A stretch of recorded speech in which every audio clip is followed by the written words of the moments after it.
Chapter 2. Me and Mr. Frederick Douglass. Starting on page 22. About the only good thing that came from Ma's snake and the cookie jar lesson was there weren't no one else around to see it, not even Cooter. It wouldn't have been no time at all before everyone in the settlement knowed about what happened. And even if Cooter and me are best friends and he wouldn't do nothing to on purpose make me look low, I know that me running off from that snake like I done was such a good story that even my best friend couldn't have been blamed for letting it accidentally slip out, especially a best friend like Cooter. The whole adventure would just turn into another one of them things that would be stuck onto my name forever. And doggone it all, seems like what people enjoy sticking to your name permanent ain't never good things. They're always tragical. I ain't the kind of person that complains for no reason, but I gotta say, I already got one tragedy tied up with my name that is so horrible that it wouldn't be one bit fair that I'd get another. The tragedy that's so horrible put a scar on me that I'ma be carrying till the day I die. You think grown folks would cry when they saw me, but that don't happen at all. Even Mom and Pa try to act like it ain't all that noticeable and that they ain't ashamed to have folks see they're raising me, but I know better. It happened when I weren't nothing but a baby, and I can't see why I'm to blame. But that's when the famousest, smartest man who ever escaped from slavery stood on a tall stage that had got built in the schoolhouse and raised me way up over his head in front of the crowd of people. From the way Pa tells it, that man must have been 25 feet up in the air. He was giving a speech when the accident happened, because every time he made it a point, he'd give me a little shake way up there over his head. I weren't even a year old back when Mr. Frederick Douglass and Mr. John Brown visited Buxton. Pa said all the settlement people had got excited and worked up something terrible about them coming and were dashing round trying to polish Buxton up, sort of like the way you'd rub the dirt off your Sunday shoes if you knowed Mr. Travis was going to give 'em a hard look. They rushed to get the new schoolhouse finished so's there'd be a place big enough for the meeting. They made sure the picket fences in front of everyone's home had got a good slap of whitewash on them. They made all kinds of food and such that they even had a special blanket made out of sewed together flowers to go across Flapjack, the mule's back, so he could lead the parade. So now we know who Flapjack is, right? All the fussing was going on because folks in Buxton were going to celebrate 3 special people at this big meeting. Special person number 1 was Mr. Frederick Douglass, because he used to be a slave, just like most of the folks here in Buxton. And now they say he can talk the bees out of flying to flowers. Person number 2 was Mr. John Brown, because folks say, other than maybe Mr. Reverend King, the man who started Buxton, there weren't no white man ever made that wasn't better than him. And special person number 3 was me. It ain't something I'd ever boast on, but I was the very first child to be born free in the Elgin settlement at Raleigh in Canada West, what we call Buxton. So now we know the importance of Elijah of Buxton. He actually was the first freeborn son of a slave to be born in the settlement at Buxton. And we notice that the name of the settlement is actually Raleigh in Canada West. Miss Guest, who's the best sewer and knitter in the settlement, had even gone and knitted some fancy clothes for me that Ma still keeps in a peculiar smelling box made out of cedar wood. Me and Ma have a pretty good disagreement about them clothes, because to me, they look a powerful lot like a girl's dress and a bonnet.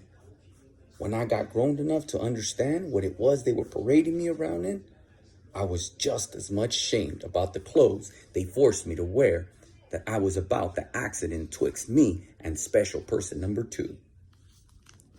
Pa said, Everything was right with the celebrating until the parade got to the schoolhouse and most of the speechifying was over. That's when Mr. Douglas came and took me from Ma, walked high up on the stage with me, and held me up in the air over his head. Ma said she was worrying right off because Mr. Douglas is an excitable man when he gets talking. And he started bouncing me up and down and swinging me around with joy, saying I was a shining beacon of light and hope for the future. So yes, I did say that right. He actually uses the word beacon of light instead of beacon. I asked Ma what that meant, and she couldn't say.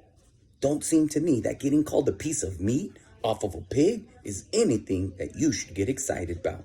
But Mr. Douglas thought it was great, and folks kept cheering, and he kept tossing me up and down till the accident happened. Ma says even back then I was a fragile child, and the more he tossed me, the more she was fretting. She said I was having a whole lot of fun.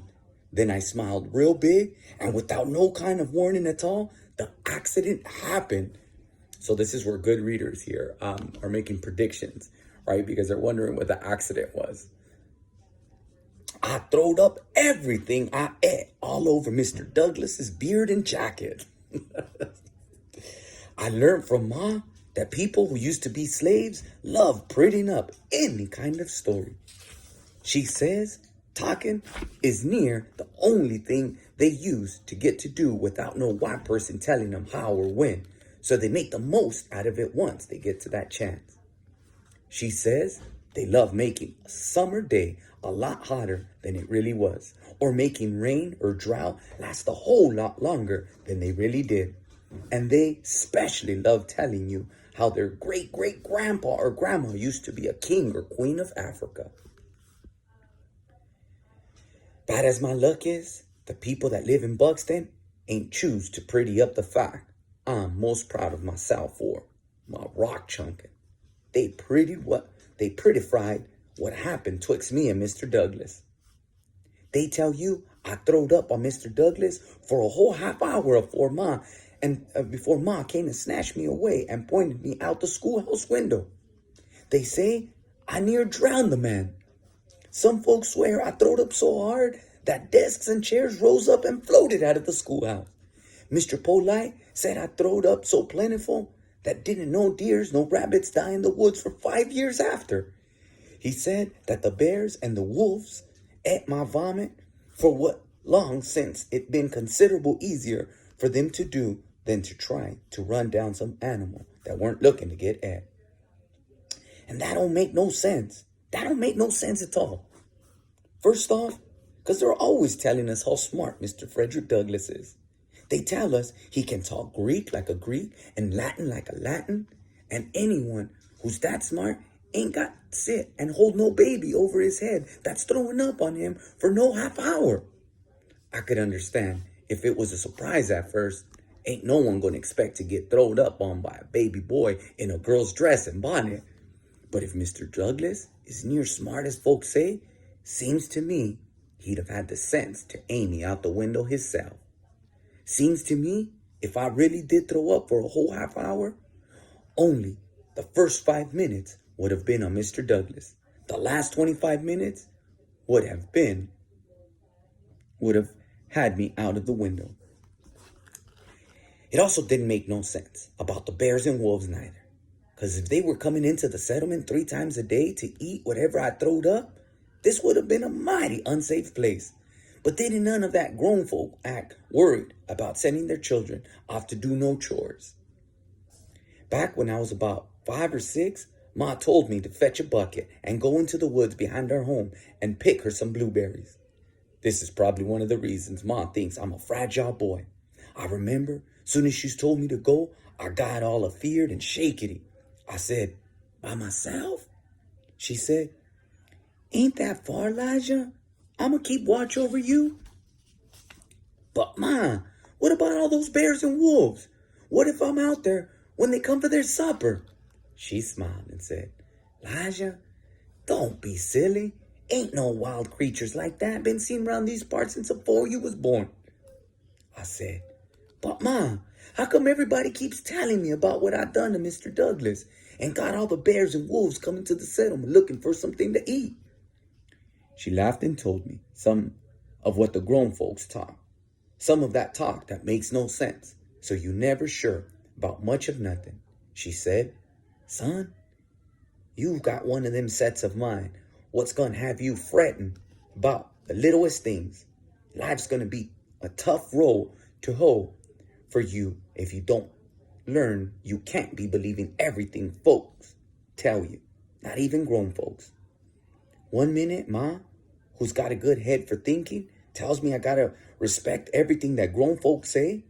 And the next minute, she's wanting me not to believe some of the things that the same grown folks tell me. If that don't leave you scratching your head, you got a better brain than mine.